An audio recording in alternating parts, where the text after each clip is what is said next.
வணக்கம் மகளே. முதியோர் இல்லத்தில் அன்னதானம் செய்ய போகிறீங்களா? ஆர்வ கோளாறில் புண்ணியம் சம்பாதிக்க ஆசைப்பட்டு பெரும் பாவத்தை தேடிக்கொள்ளாதீர்கள்.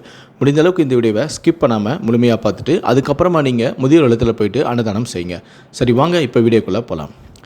ஒரு முதியோர் இல்லத்துக்கு சென்று அங்குள்ள நிர்வாகியிடம் கொஞ்ச நேரம் பேசி கொண்டிருந்தேன்.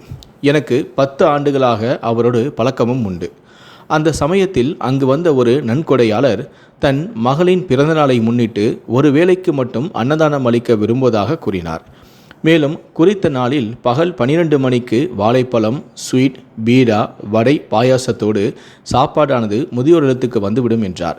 உணவுப் பொருட்களை கொண்டு வந்த பாத்திரங்களை திரும்பவும் ஹோட்டலுக்கு கொடுக்கும்போது மிகவும் சுத்தமாக துலக்கி கொடுக்க வேண்டும் என்று ஒரு நிபந்தனையும் வைத்தார். அவர் குறிப்பிட்ட அந்த ஹோட்டல் மிகவும் காஸ்ட்லி.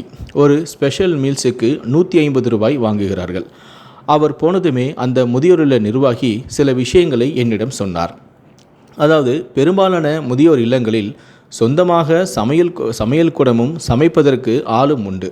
முதியோர்களின் உடலுக்கு ஏற்ற வகையில் எளிதில் ஜீரணமாகும் மற்றும் எந்த அலர்ஜியும் ஏற்படுத்தாத உணவை தான் இங்கு சமைக்கிறோம்.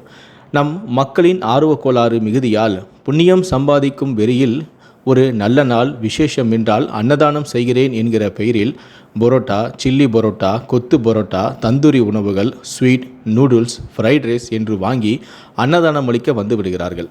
70 வயது பாட்டிக்கு இங்கு சாம்பாரில் போடும் பருப்பே ஜீரணமாகாமல் அசிடிட்டி பிரச்சனை ஆகிறது. குலைந்து போன சாதமும் இட்லியை சாம்பாரில் ஊறப்போட்டு கரைத்து குடிக்கும் பெரியவர்களுக்கு பரோட்டாவும் சிக்கன் குருமாவும் கொடுத்தால் என்ன ஆகும்? கொஞ்சம் நினைத்து பாருங்கள். குறிப்பாக நாம் வழக்கமாக ஹோட்டலில் சாப்பிடும் சாம்பார், வத்த குழம்பே இவர்களுக்கு ஒத்துக்கொள்ளாது. ஹோட்டல் சாப்பாடு எல்லாம் 40 வயது வரை உள்ள ஆட்களுக்கு தான். இவ்வளவு உப்பும் காரமும் தொடர்ந்து 2 நாட்கள் சாப்பிட்டால் 4-5 நாட்களுக்கு அந்த முதியோர்கள் எதுவுமே சாப்பிட முடியாமல் அவசைப்படுவார்கள். போன மாதமெல்லாம் ஒருத்தர் சாப்பாட்டுக்கு ஐஸ்கிரீமை நல்ல குளிர்காலத்தில் வந்து முதியோர் இல்லத்தில் கொடுத்துவிட்டு போகிறார். இதற்கும் அவர் ஒரு சாஃப்ட்வேர் கம்பெனியின் மேலாளர். 1 லட்சத்துக்கு மேல் மாதம் சம்பளம் வாங்குகிறார். ஆரம்ப காலத்தில் இப்படி அன்னதானம் செய்ய வந்தவர்களிடம் எங்களிடம் பணமாக கொடுத்து விடுங்கள் என்று சொல்லி பார்த்தோம். சிலர் மளிகை பொருட்களாக வாங்கி கொடுத்தார்கள். ஆனால் பலரும் அவர்கள் கண்முன்னே எல்லாம் நடக்க வேண்டும், அவர்கள் கையாலேயே 4 பேருக்கு உணவு பரிமாற வேண்டும் என்று அடம் பிடிக்கிறார்கள். பணமாக நேரடியாக கொடுக்கவோ அல்லது மளிகை பொருட்களை நாங்கள் வெளியில் விற்றுவிடுவோம் என்ற தவறாக எண்ணி பலரும் முன் வருவதும் இல்லை. ஒரு முதியோர் இல்லத்தில் சாப்பாடு செலவுக்கு நிகராக மருத்துவ செலவும் உண்டு. கட்டணமே இல்லாமல் ஒரு சேவை போல இங்குள்ள முதியோர்களுக்கு அடிப்படை பரிசோதனைகள் செய்ய சில நல்ல மருத்துவர்கள் இருப்பதால் தான் கொஞ்சமாவது சமாளிக்கவும் முடிகிறது. ஹோட்டலில் ஒரு நபருக்கு 100 ரூபாய்க்கு மேல் ஒரு சாப்பாட்டுக்கு செலவாகிறது.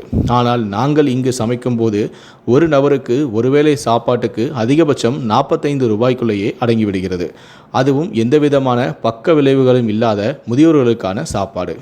ஒருவர் முதியோர் இல்லத்துக்கு கொடுக்கும் பணம் என்பது பல செலவுகளுக்கு உதவும். மருத்துவம், போர்வை, சோப்பு, எண்ணெய், பல்பொடி, கிருமி நாசினி, உடை, கட்டிடம், தோட்ட பராமரிப்பு, ஊழியர்களின் சம்பளம், முடி திருத்துவோரின் சம்பளம் என்று இப்படி பல விஷயங்களுக்கு அந்த பணம் உதவுகிறது. ஒருவன் பசியில் இருப்பதை விட கொடுமையான விஷயம் நாம் கொடுத்த உணவு செரிக்காமல் சாப்பிட்ட உணவு வெளியேற முடியாமலும் அவசைப்படுவதுதான். இதை ஒவ்வொருவரும் புரிந்து கொள்ள வேண்டும். முதியோர் இல்லங்களுக்கு சென்று அன்னதானம் வழங்க நினைக்கும் ஒவ்வொரு நபரும் இதை புரிந்து நடந்து கொள்ள வேண்டும். ஆர்வ கோளாறில் புண்ணியம் சம்பாதிக்க ஆசைப்பட்டு பெரும் பாவத்தை தேடிக்கொள்ளாதீர்கள் என்று இந்த வீடியோ மூலமாக உங்களுக்கு எடுத்துரைக்கிறேன். இதுக்கப்புறமும் நீங்கள் அன்னதானம் செய்ய விரும்புனீங்கன்னா இந்த விஷயத்தெல்லாம் நீங்கள் ஃபாலோ பண்ணுங்கள். நன்றி, வணக்கம்.